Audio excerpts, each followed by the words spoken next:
accidentally fell into nuclear wastewater. Never expected it would take me to the peak of my life. I got in the car to go home and change clothes. My body started shaking uncontrollably. The next second, I coughed up a puddle of black sticky stuff. I didn't care at first, forcing myself to get back home. Then I was hunched over the toilet, throwing up non-stop. Everything coming out was the nuclear wastewater that got in my stomach. An intense chill took over my entire body. Even wrapped in thick blankets, I was still shaking from the cold. My body was quietly mutating. The next day, I woke up. My body mysteriously returned to normal. I felt power surging to my whole body. I thought everything was fine. I went to work at the construction site like usual. Never expected to run into a gang shootout. A bullet instantly knocked me off the 18th floor. At that height, a normal person would be dead, but I just lay on the ground unconscious for a few minutes, then suddenly woke up. I was stunned. I just fell from the 18th floor but didn't die. The gang was still upstairs. Without a word, I sprinted home. I ran dozens of miles in one breath, not even out of breath, like I had endless power in my body. Got home with no time to think.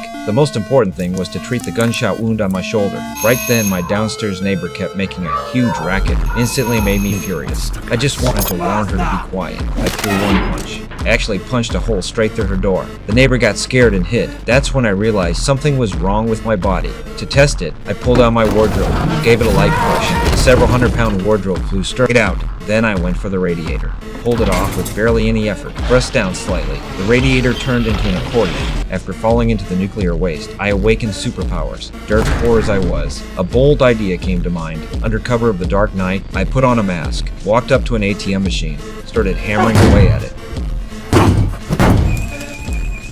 With a little effort from my hands, I ripped the several hundred-pound ATM straight out of the wall, carried it right back home. Now I had cash. Went straight to the convenience store, bought a ton of ice cream, stuffed the fridge completely full, was about to change the dressing on my shoulder wound. The gunshot wound had miraculously healed. The muscles on my body became even more solid, like I could kill a bull with one punch. Just as I was in shock, suddenly heard screaming from my neighbor's place. I slowly walked out my door. A few thugs were harassing my downstairs neighbor. I was always just an honest guy, didn't have the courage to help. Pretended to walk past and headed downstairs, lit up a cigarette. The thug leader suddenly didn't like the look of me, slapped me across the face, told me to get lost, then dragged my neighbor into the room, planning to hurt this beautiful girl. At the critical moment, I burst through the window. This time I wouldn't let these thugs get away. The fat guy came up and slapped me. To me, it was like a tickle. The next second, I lifted the 300-pound fat guy straight up. Under everyone's shocked stares, I threw the fat guy flying. Another thug tried to come forward. The next second,